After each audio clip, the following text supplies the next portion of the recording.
fight like a roaring fight, during dreams under stadium lights, sweat and fire, hearts ignite. Evening sports buffet, with the Ginch replay. Highlights while scores collide, it's the riot live tonight.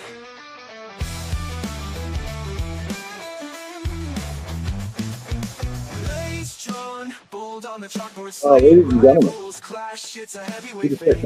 Every second counting, can't wait. this continuous production. I am forced to do early evening sports before the Ginch and my rising tide.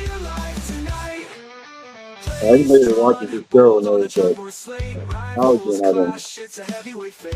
and all it kind of bones me. So I am forced to, of course it's still buffering on my laptop, so I am forced to do the show on my iPad. I will have to look down at my notes on my phone, unfortunately. But did you watch the games yesterday on Monday Night Football? Kind of blah, to be honest with you. I wasn't going to stay up at the 10 o'clock game because I have to get up at 5 o'clock every morning to get ready for work. Well, welcome to another edition of Early Eating Sports Buffet with the Ginch. I'm said Ginch. So let's just jump into some of the news and headlines from the day. Philadelphia Eagles left tackle Jordan Mailata caused the chatter about the tush-push rubbish. What else are you going to say? He was on 94 WIP today, and he said it's incredibly disrespectful to the impact the Eagles' defense and special teams had in the 2017 victory at Kansas City. He said, I understand the outrage over the tush-push. What I don't understand is them using it as an excuse to why we won the game. I think it's incredibly disrespectful to our defense and our special teams who balled out. And my brothers on defense and special teams who balled out that game, who had our backs when we weren't moving the ball or weren't doing anything. He went on to say, that pisses me off because we give so much to this game, and to kind of base off a shorted yardage play that is a football play. And say that we won the game off that, but not how our defense played and not how our special teams have played, putting us up in those positions. I think it's bullcrap. So he's a little butthurt. He said, I just think it's rubbish. It makes my blood boil just thinking about it. Look, the NFL had a chance to do something about it. They needed 24 votes to ban the tush-push. There was only 22 teams that were in favor of it. So teams are just going to have to deal with it. I was surprised. You don't see like 3 wide receiver sets. One, then the middle guy, then the back receiver. You throw it to the middle receiver, the one guy blocks out in front of you, and then the other receiver behind you just starts pushing you. I'm surprised no offensive coordinator has come up with that. Or how about lining up a 3-back backfield, quarterback and 3 backs in the backfield, and do it that way. So teams are just going to have to deal with it. I'm tired of hearing about it, but what are you going to do? The NFL says Tom Brady did not violate the rules in the Raiders booth. Reported by ESPN. If you took notice yesterday that Tom Brady was wearing a headset in the Las Vegas Raiders coaching booth. The NFL said Tuesday in a statement that Brady, a minority owner with the Raiders and a broadcaster for Fox, is prohibited from going to a team facility for practices or production meetings. But the former star quarterback is allowed to sit in the coach's booth, according to the league. There are no policies that prohibit an owner from sitting in the coach's booth or wearing a headset during a game, NFL spokesman Brian McCarthy said in the statement. Brady was sitting in the booth in his capacity as a limited partner. All personnel sitting in the booth must abide by policies that prohibit the use of electronic devices other than league-issued equipment such as a Microsoft Surface tablet for the sideline viewing system. So again, the NFL has come out and said that he has not violated any rules. But the Vikings placed Aaron Jones on injured reserve. He is now going to miss at least the next 4 games. He has a hamstring injury. So Jordan Mason will fill his role. So hopefully he can get back for the Vikings because they're going to need him. And of course, J.J. McCarthy's also hurt and is out 2 to 4 weeks. ESPN News Services reporting that Houston Astros' Jordan Alvarez out a while with a left ankle sprain. They're saying it's fairly significant.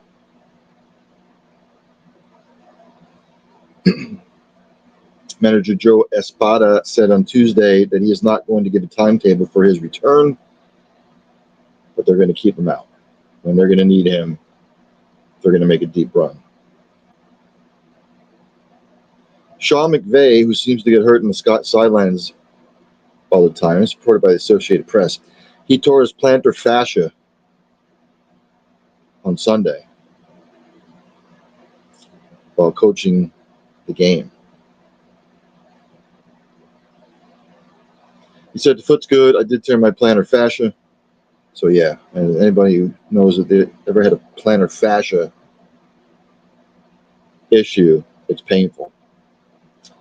He said, that's a good thing because I guess it allows you to heal a little faster, but I was being dramatic, limping around towards the end of the game, but the MRI confirmed I did that he tore his plantar fascia. So,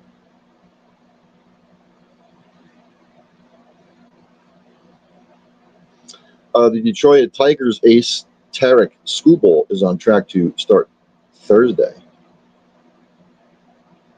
It's less than a week after he experienced tightness in his left side during his previous start.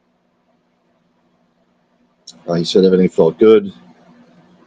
So the Tigers ace seems rip-roaring and ready to go. Dabo Sweeney, reported by Andrea Adelson of ESPN. He's defended his program's slow start. Again, he was irked. He just basically said, hey, listen, if Clemson's tired of winning, they can send me on my way, but I'm going to go somewhere else and coach. I ain't going to the beach. Hell, I'm 55. I've got a long way to go. Y'all are going to have to deal with me for a while. He went on to say, I would just say, if you don't believe in us because we've lost 2 games down to the last play and we're 1-2, you didn't believe in us anyway, so it doesn't matter. You weren't all in anyway. And I'm just going to read verbatim what he said in his presser. All we've done is win. We've won this league 8 out of the last 10 years. Is that not good? I'm just not good. To win your league out of 10 years, to go to the playoffs 7 out of 10 years, be in a national championship, be in 4 national championships, won it twice. Take your shots. I've got a long memory. We'll be all right. We'll bounce back.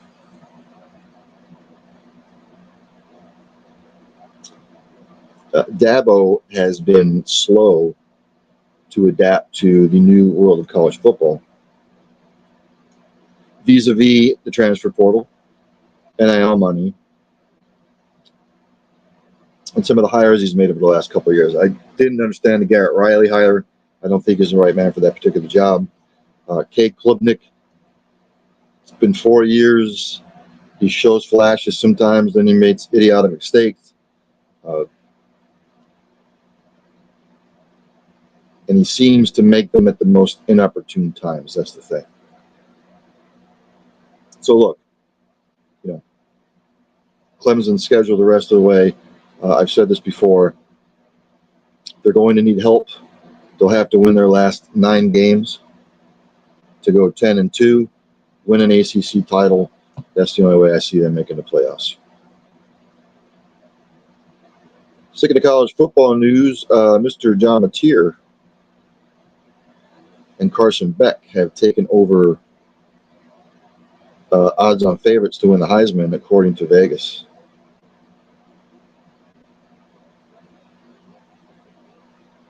Right now, Mateer is plus 850 to win the Heisman. Carson Beck is plus 700.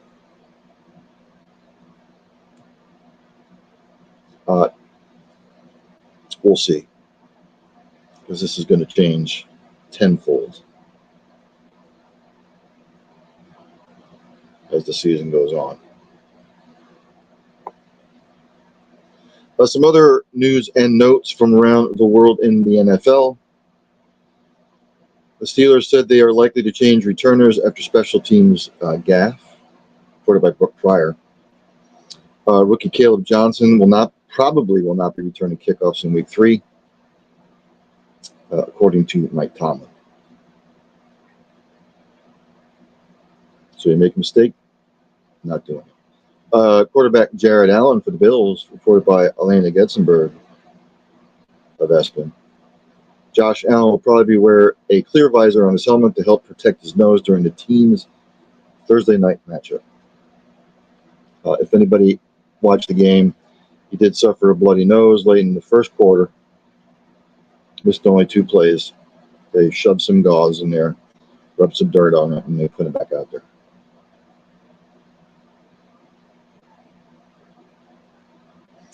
The Bengals have signed Sean Clifford and Mike White to their practice squads in the wake of the Joe Burrow injury. Joe Burrow is sidelined for at least 3 months. Hopefully Browning can hold down the fort, but those 2 particular signings are just insurance.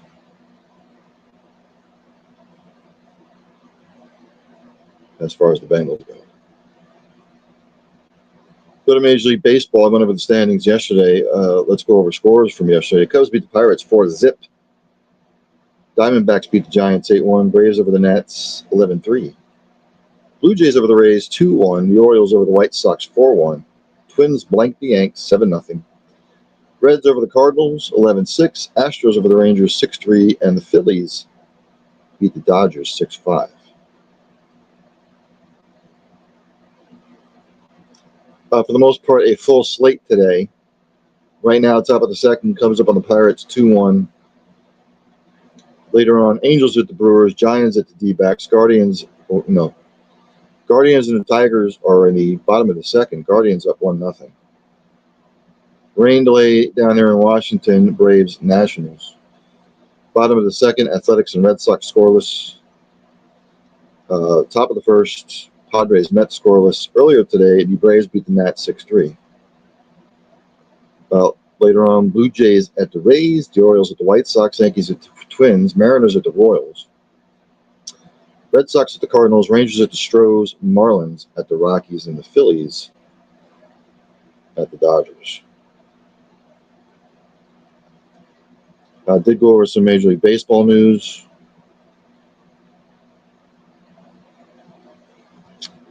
Major League Baseball has put a kibosh on the Yankees-Blue Jays series that was supposed to be played in London next year.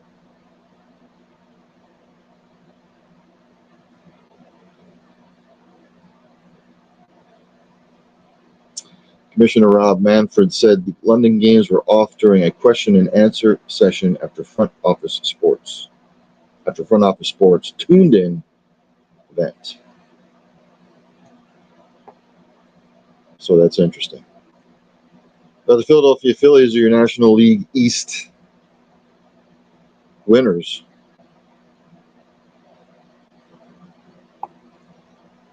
Two in a row. So good for them. Got to do it in the playoffs, though. Got to do it in the playoffs. Didn't see any major NHL or NBA news. The WNBA scores from, we went over the scores yesterday. Tonight, Dream at the Fever, Aces at the Storm. The Fever and the Storm on the brink of elimination. And tomorrow, Mercury at the Liberty and the Lynx at the Valkyries. Forgot to do this the other day.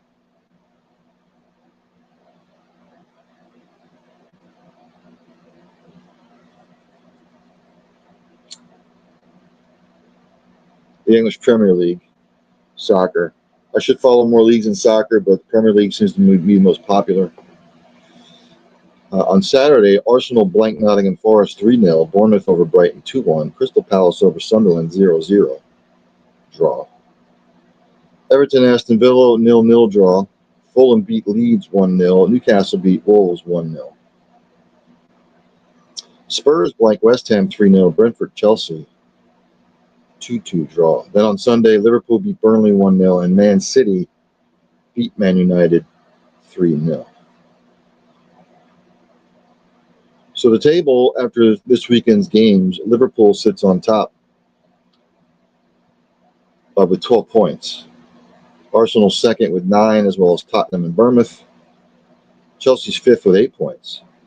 Everton and Sunderland with 7 points. Man City, Crystal Palace, 6 points apiece. Newcastle and Fulham, 5 points. Brentford, Brighton, Man United, Nottingham Forest, and Leeds all with 4 points. Burnley and West Ham with 3 points.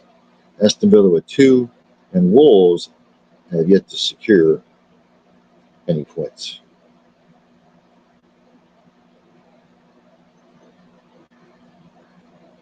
Yesterday's game, the Bucks beat the Texans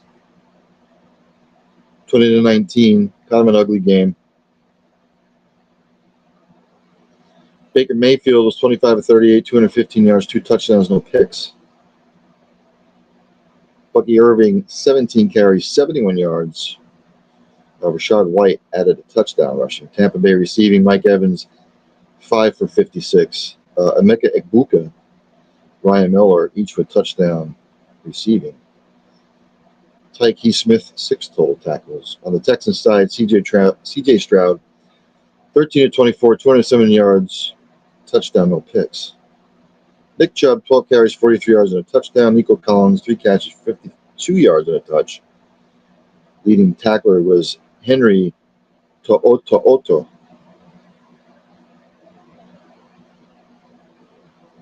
We go to the team stats. Clean game, no turnovers. But Tampa Bay ran it for 169 yards. Houston only 84. Houston not good on third down, 2 of 9. Tampa Bay dominated in time of possession, 37-22, 23. And yet it was still only a 1-point game. So Tampa Bay held on to win. The Buccaneers now 2-0. Houston now in a 0-2 hole. Chargers beat the Raiders 20-9, playing hardball ball. You basically ground and pound.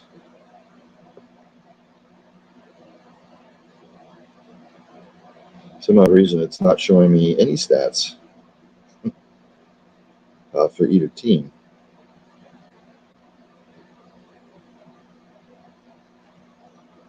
I am trying to go to ESPN, but it's not showing me. It's not showing me the individual stats.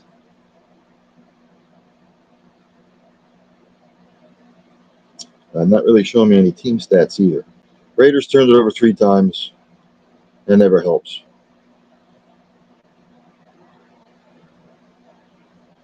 But the Raiders 1-1. The Chargers now 2-0. The only team in the division without a win.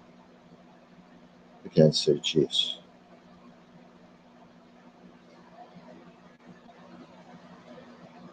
Again, the Ryder Cup coming up next week.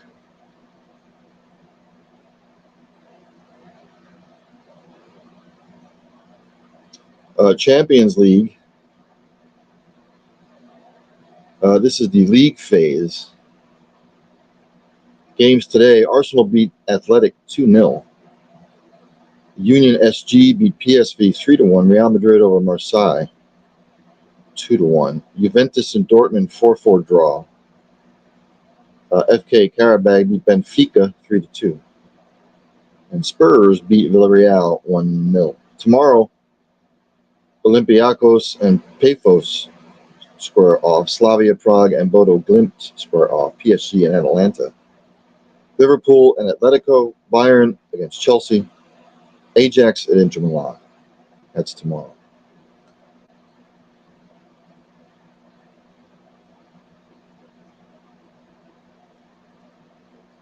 So I think I'm going to wrap it up there. Look at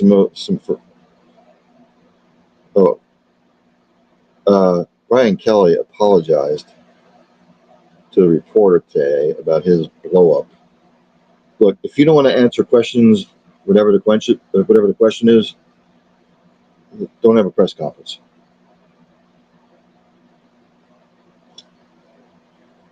I didn't think the question was all that out of line.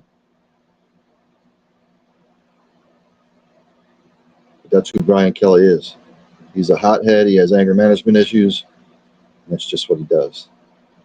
UCLA has fired coach Deshaun Foster. The Bruins are 0-3 to start the year. He was 5-10 during his short tenure there. It was only a little over a season. So I think I'm going to end it there. Hopefully I can have my laptop fixed. Coming up at 8 o'clock, end zone to end zone. I will be recapping week 2 of the NFL and previewing week number 3 and making my picks. So as I end each show, practice compassion, practice empathy, have passion for what you do. Hug somebody, you might make their day. Tell somebody you love them, you might not get a second opportunity. And for God's sakes, if you see somebody struggling, inquire about what they're struggling with. How might you help? Maybe you can get them help. You might just be saving a life or multiple lives in the process. So I will see everybody at 8 o'clock. We're end zone to end zone. There's just one thing left to do. Dandy Don, take me out. Turn out the lights, the party's over. They say that all good things must end. Call it a night, the party's over. And tomorrow and next year starts the same old thing again.